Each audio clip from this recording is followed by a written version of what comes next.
Hello বন্ধুরা, আজ 29 October রাত 3টে বাজে। আর তোমরা নিশ্চয়ই ভাবছো এত সুন্দর সেজেগুজে কেন আমার ছেলেটা জেগে আছে। পুরো ভিডিওটি দেখো, তাহলে বুঝতে পারবে। এই দেখো, আমিও রেডি হয়ে গেছি। আজ আমি তোমাদের সঙ্গে শেয়ার করতে চলেছি দমদম থেকে বহরমপুর ট্রেন জার্নি, কারণ আমি বাপের বাড়ি যাচ্ছি। 3:40 বাজে, দেখতেই পাচ্ছ আমরা স্টেশনে চলে এসেছি। টিকিট কাটছে। আমার বর আমাদেরকে ছাড়তে এসেছে আর দাদা আমাদেরকে নিতে এসেছে, কারণ আমার দাদার সঙ্গে এখন এই পুচকিটাকে নিয়ে যাব বহরমপুরে। এত ভোরবেলায় যাওয়ার কারণ হচ্ছে ট্রেনটা ফাঁকা থাকে, আর বাচ্চা কাচ্চা নিয়ে গেলে ট্রেনের মধ্যে নিশ্চয়ই ঘুমাবে, আর ওকে একটা সিটে আমি শুইয়ে দিই।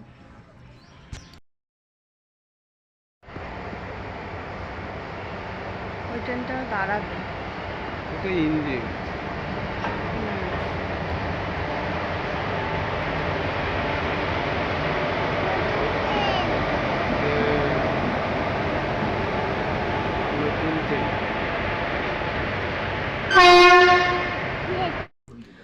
আমরা ট্রেনে অলরেডি চেপে পড়েছি, দেখতেই পাচ্ছ। দেখো, ওর জন্য একটা জায়গা রেখেছি, কিন্তু সে একদমই ঘুমোতে চাইছে না। সে এখন মামার কাছে থাকবে আর ওই জানলা দিয়ে দেখবে। দেখো, ওকে একটুও ছাড়তে চাইছে না। মামাকে ধরে ওখানেই ওইভাবে বসে থাকবে। এত জোর করে ধরে রাখলাম, তাও রাখতে পারলাম না। ওর কাছেই চলে যাচ্ছে, বারবার চলে যাচ্ছে। একটু ঘুমোলে পরে আমার ভালো হতো। এখন ট্রেনটা ফাঁকা ছিল, ঘুমিয়ে পড়তে পারতো, কিন্তু সেটা আর হলো না।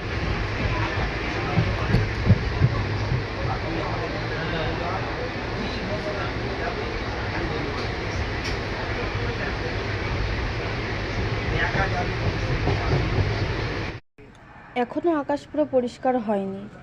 শীতের সকাল, একটু কুয়াশা কুয়াশা ভাব।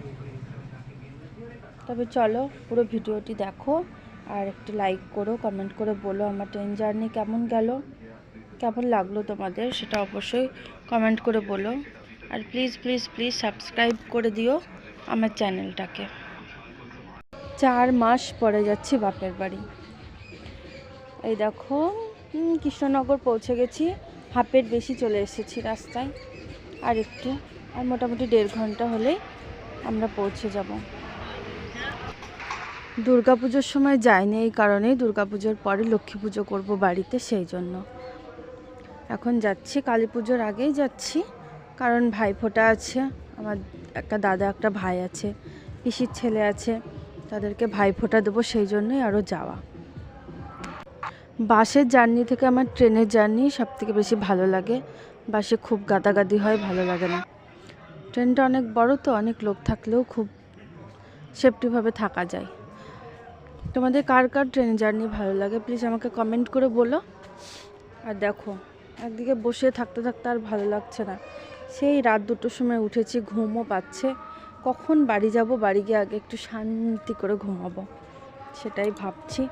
দেখি আমার ছেলেটাকে নিয়ে আসি, যদি একটু ঘুমাই আমার দাদাও একটু ঘুমোতে পারবে।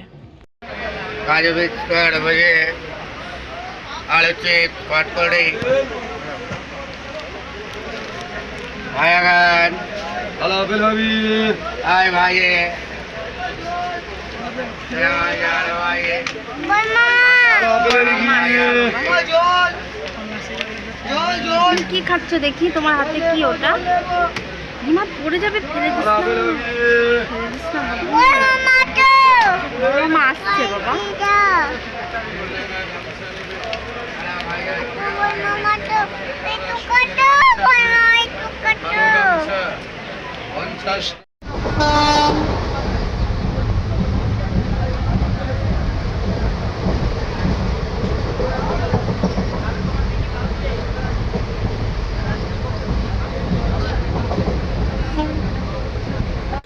শেষ পর্যন্ত বাবুকে ঘুম পাড়াতে পারলাম, আর পাশের সিটটা যখন ফাঁকা হলো তখন ওকে শুইয়ে দিলাম।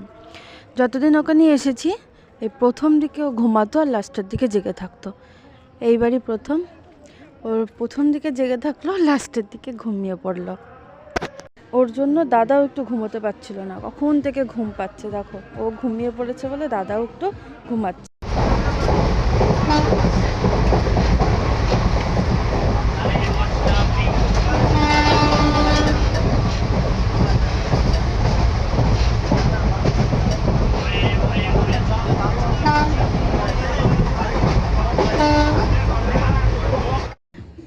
বাড়ি যখন পৌঁছালাম তখন বাজে 8:30। এখানে দেখো, ও যেমন আমার বাড়ির লোককে পেয়ে খুব খুশি, আমার বাড়ির লোকও তেমন ওকে পেয়ে খুব খুশি।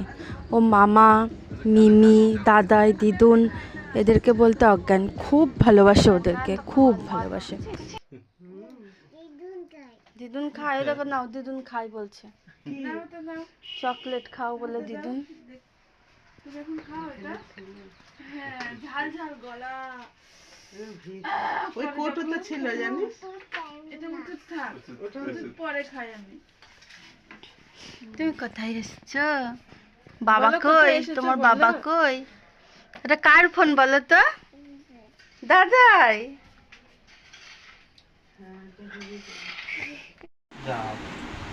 এই যে এইদিকে তাকাও, দিদির সঙ্গে কি গল্প করছো? দিদি এসছে তোমার? ওটা কার দিদি বাবু? ওটা কার দিদি? এইদিকে তাকাও, এই যে দুজনে এদিকে তাকাও, আমার দিকে তাকাও দুজনে। কই কই হনুমান কই বাবা? কই? কোথায়? কই দেখি হনুমান আছে নাকি? কই কই হনুমান নাই তো। ওই দেখো, ওই দেখো করছিস তা, কই দেখা, আমাকে দেখা, এদিকে তাকা। এই ত্রিশিকা তাকা, কোথায় হনুমান? ওইদিকে যাও, ভাইয়ের দাও ত্রিশিকা। হ্যাঁ, আর তুমি একটু হামি দাও দিদিকে, তুমি আগে একটু দিদিকে হামি দাও, তুমি একটু দিদিকে হামি দাও। এই পড়ে যাবে, এদিকে আগে দিদিকে একটু হামি দে বাবু, দাও।